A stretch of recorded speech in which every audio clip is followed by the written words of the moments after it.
সবাই আমার তামিম ভাইয়ের জন্য দোয়া করবেন। আল্লাহর কাছে আমরা দোয়া করতেছি সবাই অতি শীঘ্রই যেন সুস্থ হয়ে যায়। আমরা অবশ্যই প্রত্যাশা করি যে রমজান মাস উপলক্ষে এবং মহান আল্লাহ তাআলার রহমত উনি তাড়াতাড়ি সুস্থ হয়ে মাঠে ফিরে আসুক। এবং ব্যক্তিগতভাবে তামিম ইকবাল ভাই অনেক ভালো একজন মানুষ এবং উনি ব্যক্তিগতভাবে অনেক মানুষের আমরা যতটুকু জেনেছি যে উনি ব্যক্তিগতভাবে অনেকের হার্টের অপারেশন বা রিং পরানোর ক্ষেত্রে উনি সহায়তা করেছেন। তো অবশ্যই সবার দোয়াতে এবং আমার ভক্ত যারা আছে তাদের সবার দোয়াতে বাংলাদেশ ক্রিকেটের উন্নয়নে তাকে আমাদের পাশে প্রয়োজন। সেজন্য আমরা প্রত্যাশা করি আল্লাহ তাআলার রহমত উনি তাড়াতাড়ি সুস্থ আমাদের মাঝে ফিরে আসবেন। যে অসুস্থ আমরা শুনে আমরা এখানে আসছি, আমরা বন্ধুবান্ধব সবাই আসছি। তো আল্লাহর কাছে আমরা দোয়া করতেছি সবাই যে যেন অতি শীঘ্রই যেন সুস্থ হয়ে যায়।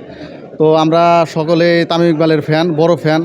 তামিম ইকবাল, মুশফিকুর রহিম, মাহমুদুল্লাহ রিয়াদ, তাদেরকে বড় ফ্যান আমরা। সবসময় আমরা খেলাধুলা দেখি এবং তাদের খেলাধুলার ইন্সপায়ারে আমরাও খেলাধুলা করি। তাদেরকে আমাদের অনেক ভালো লাগে আর কি। তো হিসাবে আমরা এখানে আসছি, তাদের সুস্থতা কামনা করছি আমরা আল্লাহর কাছে দোয়া করতেছি সকালে যেন সে অতি শীঘ্রই যেন সুস্থ হয়ে আমাদের মাঝে আবার ফিরে আসে। আসলে আমি এই ঘটনাটা শোনার পর আমার নিজের খুব খারাপ লাগছে আসলে, যে আমি তামিম ইকবালের একজন বড় ফ্যান বাংলাদেশের ক্রিকেটের। আমি চাই যে উনি খুব তাড়াতাড়ি সুস্থ হোক, আল্লাহ যেন ওনাকে সুস্থতা দান করে এবং উনি যেন আবার ক্রিকেটে ফিরে আসে, আমরা যেন আবার ওনাকে ক্রিকেটের মাঠে দেখি, এটাই আমার আশা। আসলে দেশবাসীর উদ্দেশ্যে বলবো যে ওনার অবদান বাংলাদেশ ক্রিকেটে খুব অসামান্য, যেটা কোনো প্লেয়ারকে দিয়ে সম্ভব না। তামিম ইকবাল ভাই আমাদের প্রিয় খেলোয়াড়, প্রিয় ব্যক্তিত্ব।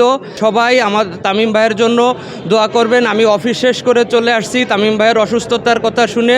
আমাদের এই বিকেএসপি জিরানি বাজারে উনি খেলোয়াড় অবস্থায় উনি হয়তো বা হার্টে হোক বা মাথায়, আমি নির্দিষ্ট করে জানি না উনি কোথায় আঘাতপ্রাপ্ত বা অসুস্থ হয়েছে।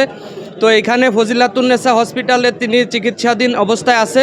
দেশবাসী আপনারা সবাই প্রিয় তামিম ভাইয়ের জন্য দোয়া করবেন, মন থেকে দোয়া করবেন, সবাই মুনাজাতে দোয়া করবেন। আল্লাহ পাক ওনাকে দ্রুত সুস্থ করে আমাদের মাঝে আবার ফিরিয়ে আনে, ওনার খেলা আমরা দেখতে চাই। তামিম ইকবাল ভাই হার্ট অ্যাটাক করেছে, ঠিক আছে, তার জন্য দোয়া করি। আমি বিষয়টা ফেসবুকে শোনার পরে আমি চলে আসি। আমি অফিস কাজ করি না, আমি সাথে আমি চলে আসি। আমি একজন গার্মেন্টস কর্মী। আর এই রমজান মাসের উসিলায় তাকে যেন সুস্থ হয়, তবে আমরা দোয়া করি আমার প্রিয় তামিম ভাই যেন সুস্থ হয়ে ওঠেন। আমি মাঠে বয়ে তামিম ইকবাল ভাইয়ের খেলা দেখতেছিলাম, তখন সে হঠাৎ করে স্ট্রোক করে। আমি খুব কষ্ট পাই এবং সে হাসপাতালে ভর্তি হয় এবং আমি তাকে দেখার জন্য আমি হাসপাতালে আসি। বিশেষ করে তামিম ইকবাল ভাইয়ের ফ্যান আমি ছোটোর থেকেই, 19 সাল থেকে তার খেলা দেখি। তামিম ভাইয়ের যে ওপেনিংয়ে যে বাংলাদেশে যে অবদান রেখেছে সেটা আমাদের ভোলা যাবে না। এবং তামিম ভাইয়ের যে এখন বর্তমানে বাংলাদেশ ক্রিকেট টিমে খেলতেছে না, বাংলাদেশ টিমের যে ওপেনিংয়ে যে ঘাটতিটা রয়েছে, সে ওপেনিংয়ের ঘাটতিটা তামিম ইকবাল ভাই থাকলে অনেকটা পূরণ হয়ে যেত। তাই আমরা দোয়া করি যে তামিম ইকবাল ভাই দ্রুত সুস্থ হয়ে যাক এবং আমাদের মাঝে সেই মাঠে চেনা রূপে আমাদের সামনে ফিরে আসুক, এটাই প্রত্যাশা।